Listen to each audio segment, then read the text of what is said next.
নমস্কার বন্ধুরা, গিরিবালার ইউটিউব চ্যানেলের একটি ব্লগে আপনাদের সকলকে স্বাগত। আশা করছি আপনারা সবাই খুব ভালো আছেন। এই 17ই আগস্ট রবিবার দিন ছিল আমাদের বাড়িতে মনসা পুজো, আর সেই উপলক্ষে মা মনসার পুজোর জন্য ঠিক কী করলাম সমস্ত কিছুই থাকছে কিন্তু আজকের এই ব্লগটিতে। সুতরাং প্রথম থেকে শেষ পর্যন্ত ভিডিওটি দেখার অনুরোধ রইল। তবে চলুন শুরু করা যাক আজকে মা মনসা পুজোর এই ব্লগটি। শ্রাবণ মাসের এই যে মা মনসা পুজো হয়, এটা কিন্তু প্রকৃতপক্ষে উপার বাংলার একটি প্রথা। আর আমরা যেহেতু ফরিদপুরের বাঙাল, তো সেই কারণের জন্য কিন্তু এই শ্রাবণ মাসের সংক্রান্তির দিন কিন্তু মনসা পুজো করতে হয়। আর জানেন তো বন্ধুরা, যাদের বাড়িতে মনসা পুজো হয় তারা কিন্তু কোনোদিনও কিন্তু মনসা পুজো বন্ধ করতে পারবে না, এটা কিন্তু একদম ধরা বাঁধা। আমার বাবা ঠাকুরদারা যখন ওপার বাংলা থেকে এপার বাংলায় চলে আসে, আমার ঠাকুমা কিন্তু এখানে এসে কিন্তু মনসা পুজো কিন্তু আবার শুরু করে, অষ্টনাগের পুজো। ছোটোবেলায় আমি কিন্তু ঠাকুমাকে এই অষ্টনাগে পুজো করতে কিন্তু অনেকবার দেখেছি। তো আমরা যেহেতু ছোট ছিলাম, তো সেই কারণের জন্যই কিন্তু আমাদের কাকিমাকে বলো, জেঠিমা বা আমাদেরকে কিন্তু ঠাকুমা বলেছিল যে আমি যতদিন বেঁচে আছি ততদিন পর্যন্ত আমি করে যাব। তো আমার ঠাকুমা যতদিন বেঁচে ছিল ততদিন কিন্তু ঠাকুমা নিজের হাতেই কিন্তু মা মনসার পুজো করতো। 5 রকমের ফল, দুধ, কলা, মিষ্টি এসব দিয়ে কিন্তু মায়ের পুজো করতো। তো ঠাকুমা যখন 2003 সালে মারা যায়, তারপর থেকে কিন্তু অনেক বছর কিন্তু আমাদের বাড়িতে এই মনসা পুজো কিন্তু বন্ধ হয়ে যায়। মনসা পুজোর দিন আমাদের সামনে একজনের বাড়িতে পুজো হতো, তো সেখানে গিয়ে আমার মা দিয়ে আসতো পুজোটা। এরপর থেকে কিন্তু আমার বাবার একটার পর একটা কিন্তু শরীর খারাপ শুরু হয়। শরীর খারাপের জন্য তাকে ভেলোর পর্যন্ত যেতে হয়েছিল। তো সেই সময় কিন্তু বারবার বাবা স্বপ্ন দেখতে থাকে সাপ জড়িয়ে ধরছে। আমার মাকে বলে যে দেখো না, এরকম স্বপ্ন দেখছি, কী করবো। তো মা তখন মা মনসার কাছে মানত করে যে আমার বাবা যদি সুস্থ স্বাভাবিক হয়ে যায়, তারপর থেকে কিন্তু তোমার পুজো শুরু করবো, আবার প্রতি বছর তোমার পুজো করবো। তো সেই থেকে কিন্তু আবার আমাদের বাড়িতে মনসা পুজো শুরু হয়। আর এখনো পর্যন্ত কিন্তু আমাদের বাড়িতে মনসা পুজো বন্ধ হয়নি। আমি যবে থেকে এই পুজোর দায়িত্বটা নিই তবে থেকে কিন্তু একটু বড় মূর্তি আনা শুরু করি। যখন আমার বাবা পুজো করতো, নিজের সামর্থ্য মতন ছোটো মূর্তি এনে, অষ্টনাগের মূর্তি এনে কিন্তু মায়ের পুজো শুরু করে। প্রথম জানতাম না, যেহেতু আমরা অনেক ছোট ছিলাম, মাও ওই পুজোর মধ্যে কোনো কিছু হাত লাগাতো না অতটা। আমরা যেহেতু ছোট ছিলাম বলে প্রচণ্ড দুষ্টু ছিলাম, তো সেই কারণের জন্য কিন্তু ঠাকুমা জানতো সব কিছু, তো মা তো জানতো না। তো আমি বলতাম যে এই জিনিসগুলো করো, তো সেই থেকে কিন্তু আমাদের বাড়িতে কিন্তু এই মনসা পুজো কিন্তু আবার ওঠে। আমাদের বাড়িতে কিন্তু মা মনসা কিন্তু খুব জাগ্রত। আমাদের বাড়িতে মা মনসার যে গাছটি আছে সেটি কিন্তু বন্যার জলে ভেসে এসেছিলো। আমরা কিন্তু সেই গাছটাকে কিন্তু টবের মধ্যে পুঁতি এবং তারপর থেকে কিন্তু মায়ের পুজো হয়। অনেকের বাড়িতে আছে যাদের বাড়িতে কিন্তু মা মনসার পুজো 1 মাস ধরে হয়, 1 মাস ধরে তারা মনসা মঙ্গল পাঠ করে। আর আমাদের বাড়িতে তো মনসা মঙ্গল পাঠ করতে পারি না, তো সেই কারণের জন্য কিন্তু আমি চেষ্টা করি শ্রাবণ মাসে যে কোনো একটা দিন মনসার পাঁচালি পড়া। তো সেটা অন্তত চেষ্টা করি, এটা প্রতি বছর করে আসছি। যতদিন থাকবো ততদিন কিন্তু এটা করে যাব। আর সত্যি বলতে গেলে মা কিন্তু কথা শোনে। আজ তো মায়ের পুজো হচ্ছে, নতুন বিগ্রহ এসছে, আর এই বিগ্রহ কিন্তু 1 বছর ধরে আমাদের বাড়িতে থাকে। অনেকেরই আছে যারা এরকম মায়ের স্বপ্ন দেখে, তারা কিন্তু আমাদের বাড়িতে এসে পুজো দিয়ে যায় মায়ের। এবছর যেহেতু দুটো পুজো একসাথে রয়েছে, নন্দোৎসব রয়েছে, সেই সঙ্গে রয়েছে মনসা পুজো, আমাকে ভোর 4টের সময় উঠতে হয়েছে। একটু করে ঠাকুরের ভোগগুলো করে রেখেছি, আর তারপর কিন্তু মনসা পুজোর জন্য জোগাড়ে কিন্তু চলে এসেছিলাম।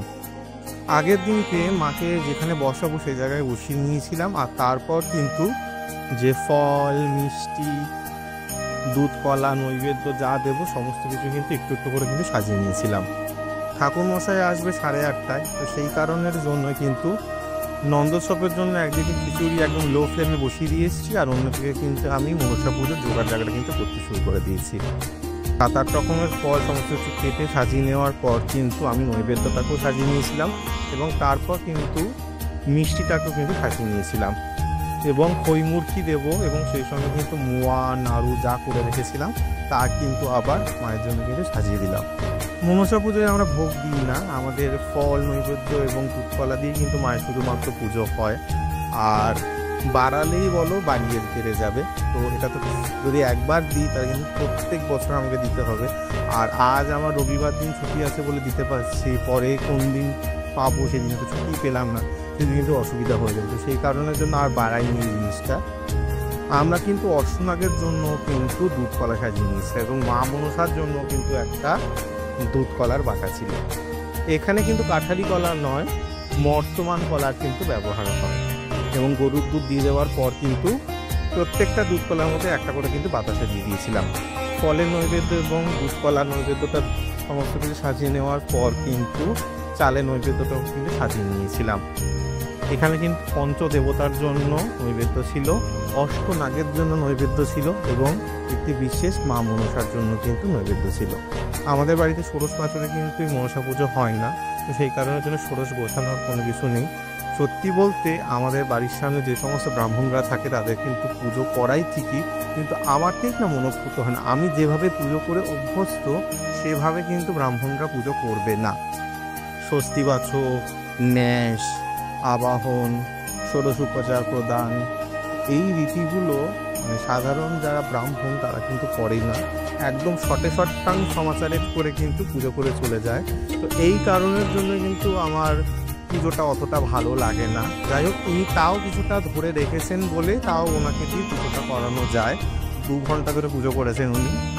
আর আমার মায়ের আর আমার পরিবারেতে এরকম টাইপের পুজোই পছন্দ, তাড়াতাড়ি হয়ে যাবে, কিন্তু আমার মন ঠিক করে না। যাই হোক, সমস্ত চালের নৈবেদ্য সাজিয়ে নেওয়ার পর কিন্তু একটা গামলার মধ্যে কিন্তু খই, মূর্তি, বিভিন্ন রকমের মোয়া, নাড়ু সমস্ত কিছু কিন্তু সাজিয়ে নিয়েছিলাম। নৈবেদ্য সাজিয়ে নেওয়ার পর কিন্তু মাকে মালা পরাতে চলে এসেছিলাম। আমি এখানে দুটো রঙ্গনের মালা কিনেছিলাম, আর সেই সঙ্গে ছিল জুই এবং জবার মালা। মালার দাম তো প্রচণ্ড বেশি, আর আমি তো প্রত্যেক বছর এই মনসা পুজোর দিন কিন্তু অষ্টনাগকে 8খানা পদ্ম কিন্তু দিই। সবার কাছেই পদ্মের দাম ছিল 30 টাকা করে, তা একজনের কাছেই কিন্তু আমি শুধুমাত্র পদ্ম 20 টাকা করে পেয়েছিলাম। তো সেই কারণের জন্য 10খানা পদ্ম আমি কিনেছিলাম। রঙ্গনের মালা 80 টাকা করে নিয়েছে।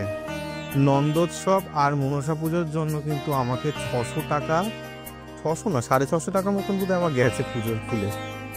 একটা চাপা ফুলের দাম নিয়েছে 20 টাকা করে। 3খানা এনেছি আমি পুজোর জন্য। আমি যত টাকার ফুল কিনেছি তত টাকার বোধহয় সবজি কিনিনি আমি। প্রতি বছরই বোধহয় ফুলের দামটা প্রচণ্ডভাবে বেড়ে যায়, আর সব পুজো একসাথে পড়ে গেছে, তো সেই কারণের জন্যই বোধহয় ফুলের দামটা এত বেশি। নীলকণ্ঠের মালার দাম কত বেশি, যেহেতু আগের দিন শনিবার ছিল, শেষ শনিবার, তো সেই কারণে বড় ঠাকুর পুজোর জন্য নীলমালার দাম বেড়ে গেছে প্রচুর। ইচ্ছা ছিল একটা নীলমালা কেনা, কিন্তু কিনতে পারিনি আর। তো যাই হোক, প্রথমে কিন্তু জুয়ের মালাটা পরিয়ে নেওয়ার পর কিন্তু রঙ্গনের মালাগুলোকেও পরিয়ে নিয়েছিলাম, আর তারপর কিন্তু জবার মালাটা পরিয়ে এক এক করে পদ্মটাকে ফুটিয়ে নিয়ে কিন্তু মাকে সাজিয়ে নিয়েছিলাম। আমি 8টা পদ্ম দিয়ে অষ্টনাগকে সুন্দর করে সাজিয়ে নিয়েছিলাম, আর প্রত্যেকটা বছর এরকম করে আমি সাজাই, আর সবাই এসে দেখে বলে কিন্তু খুব সুন্দর হয়েছে সাজানো। আর সত্যি বলতে গেলে 8খানা পদ্ম মাকে সাজানোর পর কিন্তু সত্যি খুব সুন্দর লাগে দেখতে। আর জবাটা যখন ফুটেছিল না, তখন দেখতে আরও সুন্দর লাগছিল। প্রতি বছর জন্মাষ্টমীর দিন বৃষ্টি হয়, কিন্তু এবছর কিন্তু বৃষ্টি হয়নি, তাই সেই কারণের জন্য কিন্তু প্রচণ্ড গরম পড়েছিল। ঠাকুরমশাইয়ের আসার সময় ছিল 8:30, তিনি 15টার মধ্যে ঢুকে গেছেন। এখানে তাড়াতাড়ি পুজো শেষ হয়ে গেলে তারপরে কিন্তু আমি নন্দোৎসবের জন্য কিন্তু ঠাকুরের ভোগ নিবেদনের জায়গায় কিন্তু চলে যেতে পারবো। এখনও অনেক রান্না বাকি আছে, তো সেই কারণের জন্য কিন্তু তাড়াতাড়ি করে কিন্তু আমি বসিয়ে যেতে দিয়েছিলাম ঠাকুরমশাইকে। মনসা কেতকা পদ্মাবতী, এই নামেই মনসা দেবী সমধিক প্রসিদ্ধ। ইনি মনসামঙ্গল বা পদ্মপুরাণ কাব্যের অধিষ্ঠাত্রী দেবী, তাই এই কাব্যকে মনসামঙ্গল বা পদ্মপুরাণ বলে। মনসা প্রাক পৌরাণিক দেবী, প্রাচীন পুরাণে স্থান পাননি, অথচ লোকব্যবহারে ও লোকসাহিত্যে অর্বাচীন বৈদিক কাল থেকে বিভিন্ন রূপ পরিবর্তন করে চলেছেন। অবশ্য কোনো কোনো প্রাচীন হিন্দু পুরাণ ও বৌদ্ধ গ্রন্থে সর্পদেবী মনসার বর্ণনা আছে। পদ্মপুরাণ, ব্রহ্মবৈবর্ত পুরাণ ও দেবী ভগবতেও মনসার উল্লেখ রয়েছে। সংস্কৃত পুরাণ সাহিত্যে মনসা একবার ঈষৎ ধরা দিয়েছেন, যেটা মহাভারতের আদি পর্বে জন্মেঞ্জয়ের সর্পসত্রের পূর্ব প্রসঙ্গক্রমে। প্রাচীন পুরাণ মহাভারতে যে সর্বদেবদেবীর উল্লেখ আছে সেখানে তিনি হচ্ছেন জগৎকারু অস্তিকতার ছেলে। মহাভারতে মনসার ও তার স্বামীর নাম একই, জগৎকারু। মনসার জন্মকাহিনী প্রথম উল্লেখিত হয়েছে পুরাণ গ্রন্থে। মঙ্গল কাব্যে তাকে শিবের কন্যা বলা হলেও পুরাণ অনুসারে তিনি ঋষি কাশ্যপের কন্যা। একদা সর্প ও সরীসৃপগণ পৃথিবীতে কলহ শুরু করলে কাশ্যপ তার মন থেকে মনসার জন্ম দেন। ব্রহ্মা তাকে সর্প ও সরীসৃপদের দেবী করে দেন। মনসা মন্ত্র বলে বিশ্বের উপর নিজে কর্তৃত্ব স্থাপন করেন। এরপর মনসা জগৎপিতা শিবের সন্তান স্নেহ লাভ করেন। মনসা সর্বাঙ্গে সর্পাভরণ ভূষিতা। তিনি পদ্ম অথবা নাগপৃষ্ঠে আসীনা। তার মাথার উপর সপ্তকণাযুক্ত নাগছত্র দেখা যায়। কখনো কখনো তার কোলে একটি শিশুকেও দেখতে পাওয়া যায়। মনে করা হয় এটি তার পুত্র আস্তিক। কশ্যপ জগৎকারুর সঙ্গে মনসার বিবাহ দেন। ঋষি জগৎকারু এক প্রচণ্ড তপস্যায় রত ছিলেন। তিনি প্রতিজ্ঞা করেছিলেন যে বিবাহ করবেন না। একদা তিনি দেখতে পান যে একদল লোককে গাছে উল্টো করে ঝুলিয়ে রাখা হয়েছে। এরা ছিলেন তার পূর্বপুরুষ।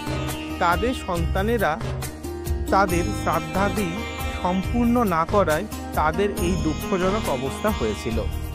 তারা জগৎকারুকে বিবাহ করার উপদেশ দিয়ে বলেন যে তার পুত্রই শ্রাদ্ধাদি সম্পূর্ণ করে তাদের দুঃখ থেকে মুক্তি দিতে পারবে। বাসুকী জগৎকারুর সঙ্গে নিজ ভগিনী মনসার বিবাহ দেন। আস্তিক নামে তাদের এক পুত্র সন্তান হয়। আস্তিক তার পূর্বপুরুষদের মুক্তি দেন। রাজা জনমেজয় সর্পজাতির বিনাশার্থে সর্পনিধন যজ্ঞ শুরু করলে আস্তিকই নাগদের রক্ষা করেন। এরপর মনসা তার সহচরী নেতার সঙ্গে পৃথিবীতে অবতীর্ণ হন মানব ভক্ত সংগ্রহ করার উদ্দেশ্যে। প্রথম দিকে লোকেরা তাকে ব্যঙ্গ করে, কিন্তু যারা তাকে পুজো করতে অস্বীকার করে তাদের চরম দুরবস্থার সৃষ্টি হয়। তাদের পুজো আদায় করে মনসা। তিনি সমাজের বিভিন্ন শ্রেণীর মানুষের পুজো লাভে সক্ষম হন। এমনকি মুসলমান শাসক হাসানও তার পূজা করেন। কিন্তু শিব ও চণ্ডীর পরম ভক্ত চাঁদ সদাগর তার পুজো করতে অস্বীকার করেন। চাঁদের পুজো আদায়ের জন্য মনসা চাঁদের সাথে বহু ছলনা করেন। মনসা মঙ্গলে বলা হয়েছে পূর্বজন্মে চাঁদকে মনসা একটি অভিশাপ দিয়েছিলেন। তার পাল্টা অভিশাপে মনসার ভক্ত সংগ্রহে অসুবিধা হতে থাকে। কারণ এই শাপে বলা হয়েছে চাঁদ মনসার পূজা না করলে মর্তে মনসা পূজা কিন্তু প্রচলিত হবে না। স্বর্গলোকে উষা এবং অনিরুদ্ধ নামে দুজন নর্তকী ছিলেন। একবার মনসার চোখ পড়ল তাদের উপর। তিনি ছলে স্বর্গের সবাই তাদের নৃত্যের তাল কাটলেন। এর ফলে কিন্তু উষা এবং অনিরুদ্ধকে মর্তলোকে জন্মগ্রহণ করতে যেতে হয়। ঠিক হয় অনিরুদ্ধ লক্ষিন্দর রূপে এবং উষা বেহুলা রূপে জন্মগ্রহণ করবে মর্তে। মনসা পুজো প্রচলন হলেই তখন কিন্তু আবার তারা ফেরত আসবে। জানেন তো বন্ধুরা, মা মনসার জন্ম কিন্তু পদ্মবনে হয়েছিলেন এবং শিবের সাথে মা মনসার সাক্ষাৎও কিন্তু এই পদ্মবনে হয়। মহাদেব যোগ বলে সবকিছু জানতে পারেন নিজের কন্যা সম্বন্ধে এবং তিনি দেবী মনসাকে নিয়ে কৈলাসে উপস্থিত হন। দেবী চণ্ডী শিবের সাথে মা মনসাকে দেখে তার যুবতী ভার্যা হিসেবে কল্পনা করে ফেলেন। এর ফলে দেবী চণ্ডী ক্রুদ্ধ হয়ে পদ্মের ডাকি দিয়ে কিন্তু মা মনসার একটি চোখ অন্ধ করে দেন। এই জন্য চাঁদ সদাগর কিন্তু অনেক জায়গায় কিন্তু মা মনসাকে চ্যাংমুড়ি কানি বলে সম্বোধন করেছেন। দেবী চণ্ডী মা মনসার একটি চোখ নষ্ট করে দেওয়ার পর কিন্তু মহাদেব তাকে বলেন যে এটি আমাদের কন্যা দেবী মনসা, এবং মা মনসাকে নিয়ে বাবা পঞ্চানন সেজুয়া পর্বতে যান এবং বিশ্বকর্মাকে দিয়ে একটি দিব্য ভবন নির্মাণ করেন এবং মহাদেবের এখানে একটি ঘাম পড়ে এবং সেই ঘাম থেকে তৈরি হয় নেতাধোপানি, যিনি মা মনসার সঙ্গে কিন্তু সর্বসময় ছিলেন। মা মনসা কিন্তু তখনও কিন্তু স্বর্গের কোনো দেবী নয়। ওই যে বললাম, যতদিন না পর্যন্ত চাঁদ সদাগর দেবী মনসার পুজো করছে ততদিন পর্যন্ত দেবী রূপে আসীন হবেন না। সেই জন্য কিন্তু মা মনসা পরিকল্পনা করে ধীরে ধীরে মুহূর্তে তার পুজো প্রচলন শুরু হোক। একে একে মর্তের কিছু কিছু মানুষ কিন্তু ধীরে ধীরে মনসা পুজো শুরু করেন এবং সেই কথা শুনে কিন্তু সনকাবিনীও কিন্তু মনসা পুজো শুরু করেন। সেই কথা যখন চাঁদ সদাগরের কানে গেলেন, তিনি হেতালের বাড়ি মেরে মনসার ঘট ভেঙে দেন। মনসার কোপেই কিন্তু চাঁদ সদাগরের আগের 6টি সন্তান কিন্তু সর্পাঘাতে মারা যান। 14 ডিঙা নিয়ে যখন চাঁদ সদাগর বাণিজ্য করতে যায়, সেই সময় কিন্তু সনকা গর্ভবতী। দেবীর পুজো না দেওয়ার জন্যই কিন্তু চাঁদ সদাগরের 14 ডিঙা কিন্তু ডুবে যায় এবং ভগবান শিবের কৃপায় কিন্তু তিনি সে যাত্রায় কিন্তু রক্ষা পান। এরপর বহু কষ্টে চাঁদ সদাগর নিজ রাজ্যে ফিরে আসেন এবং শুনতে পান সনকা একটি পুত্র সন্তান প্রসব করেছে এবং সেই সন্তানের নাম রেখেছে লক্ষিন্দর। ভাগ্য গণনা করে জানা যায় যে বাসর রাতে কিন্তু লক্ষিন্দরের সর্প ভয় আছে। লক্ষিন্দরের যখন বিবাহের বয়স হলো, সেই সময় কিন্তু সতী বেহুলার সঙ্গে তার বিবাহ হয়। লক্ষিন্দরের কুষ্ঠিতে যেহেতু সর্প ভয় আছে, তো সেই জন্য কিন্তু চাঁদ সদাগর কিন্তু বিশ্বকর্মাকে দিয়ে লৌহ বাসর ঘর নির্মাণ করেন। সেখানে দেবী মনসা উপস্থিত হন এবং বিশ্বকর্মাকে আদেশ দেন একটি ছোট্ট ছিদ্র লৌহ বাসর ঘরে রেখে দেওয়ার জন্য। বিবাহের পর বর বধূকে নিয়ে যখন সেই লৌহ বাসর ঘরে যান, চাঁদ সদাগর কিন্তু বাইরে হেতালের দণ্ড নিয়ে কিন্তু পায়চারি করতে শুরু করেন। দেবীর মায়া কে বুঝতে পারে? পরিষ্কার আকাশে হঠাৎই মেঘের গর্জন শোনা যায়। শুরু হয় দুর্যোগ, ঝড় বৃষ্টি তুফান এমনভাবে শুরু হয় যে সমস্ত প্রলয়ে যেন সমস্ত বিশ্ব ব্রহ্মাণ্ড যেন বিনষ্ট হবে। দুর্যোগ থেকে বাঁচতে লক্ষিন্দরকে কিন্তু চাঁদ সদাগর পাহারা ফেলে দিয়ে অন্যত্র চলে যান। আর সেই সুযোগে কালনাগিনী সেই ছিদ্র পথ দিয়ে লৌহ বাসর ঘরে প্রবেশ করেন এবং ঘুমে অচেতন লক্ষিন্দরকে কিন্তু দংশন করেন। বিষের জ্বালায় লক্ষিন্দর সেখানে কিন্তু প্রাণ ত্যাগ করে। বেহুলা কিন্তু কোনোরকমভাবে হাল ছাড়েনি। চাঁদ সদাগর যখন পুত্র শবদেহ দাহ করবার জন্য প্রস্তুতি করছে, সেই সময় কিন্তু সতী বেহুলা এসে চাঁদ সদাগরকে অনুরোধ করেন তিনি কলার মান্দাসে ভেসে স্বর্গে গমন করবেন এবং তার মৃত স্বামীকে ফিরিয়ে আনবেন। চাঁদ সদাগর তো কিছুতেই রাজি হন না। তখন সতী বেহুলা বলেন, যদি না যেতে চাও তবে কিন্তু আমি এখানেই প্রাণ ত্যাগ করব। অবশেষে বেহুলার কথায় কিন্তু চাঁদ সদাগর রাজি হন। সতী বেহুলা ভেসে যাচ্ছেন এক ঘাটে। ভেসে যেতে যেতে তার সাক্ষাৎ হয় নেতা ধোপানির সাথে, কারণ তিনি তখন নেতা ধোপানির ঘাটে এসে উপস্থিত হন। এই নেতা ধোপানি কিন্তু বেহুলাকে স্বর্গে নিয়ে যায় এবং স্বর্গে গিয়ে বেহুলা নৃত্যরূপে কিন্তু দেবতাদের তুষ্ট করে। মহাদেবের আদেশে শেষ পর্যন্ত কিন্তু মনসাকে লক্ষিন্দরের প্রাণ কিন্তু ফিরিয়ে দিতে হয়। বেহুলা সতীর এই প্রতিভক্তি দেখে মনসা তাকে বর চাইতে বলেন। মনসা তার 6টি ভাসুরকে ফিরিয়ে দিতে বলেন এবং 14 ডিঙাকে ফিরিয়ে দিতে বলেন। বেহুলাও কিন্তু প্রতিজ্ঞা করেন তার শ্বশুরকে দিয়ে মা মনসার পুজো তিনি করাবেন। অবশেষে মনসার কৃপায় চাঁদ সদাগরের 6টি পুত্র ফিরে আসেন এবং সেই সঙ্গে 14 ডিঙাও কিন্তু ভেসে ওঠেন। বেহুলা ফিরে এসে কিন্তু চাঁদ সদাগরকে অনুরোধ করেন, মা মনসা কিন্তু তাদের সমস্ত কিছু ফিরিয়ে দিয়েছিলেন, হে শ্বশুর মশাই আপনি কিন্তু মা মনসাকে এবার পুজো দেন। অবশেষে চাঁদ সদাগর কিন্তু মনসা পুজোর জন্য কিন্তু স্বীকৃত হন এবং তিনি বা হাত দিয়ে, যেহেতু ডান হাতে তিনি শিব পূজা করেন, তো সেই কারণের জন্য সেই ডান হাত কিন্তু তিনি কোনো রকমভাবে মনসা পুজো করবেন না বলে ঠিক করেন। সেই কারণের জন্য কিন্তু বা হাত দিয়ে মনসাকে পুজো করেন। এরপর থেকে কিন্তু মনসা পুজো বহুলভাবে কিন্তু প্রচলিত হয় এবং স্বর্গেও কিন্তু দেবীর স্থান হয়। দেবীর কৃপায় কিন্তু ধনে জনে লক্ষ্মী লাভ হয়, অপুত্রের পুত্র হয়, নির্ধনের ধন হয়। মনসা পুজো প্রচলন হয়ে যাওয়ার পর কিন্তু লক্ষিন্দর ও বেহুলা আবার কিন্তু স্বর্গে ফিরে যায়। এই যে মনসা পুজোয় কারো কারো বাড়িতে কিন্তু মনসা পুজো এই অষ্টনাগে হয়, কারো আবার হয় ৪২ নাগে, কারো হয় মূর্তিতে, কারো হয় কিন্তু মনসার ঘটে। যাদের যা রীতি, যেমন আমাদের বাড়িতে অষ্টনাগের পুজোর কিন্তু রীতি আছে, তো সেই কারণের জন্য কিন্তু আমাদের বাড়িতে এই অষ্টনাগের কিন্তু পুজো হয়ে আসছে। আর এই অষ্টনাগ হলেন অনন্ত, বাসুকী, পদ্ম, মহাপদ্ম, তক্ষক, কুলি, কর্কট এবং শঙ্খ। মা মনসার উল্লেখ কিন্তু ব্রহ্মবৈবর্ত পুরাণের কিন্তু পাওয়া যায়। এই পুরাণে মা মনসার 12টি নামের উল্লেখ করা যায়। কি এই 12টি নাম? এই 12টি নাম হলো জগৎকারী, জগদে গৌরী, মনসা, সিদ্ধযোগিনী, বৈষ্ণবী, নাগভগিনী, শৈবী, নাগেশ্বরী, জগৎকারুপ্রিয়া, অস্তিক মাতা, বিশ্বহরী, মহাজ্ঞানযুক্তা। মা মনসার সঙ্গে কিন্তু অষ্টনাগেরও পুজো হয়।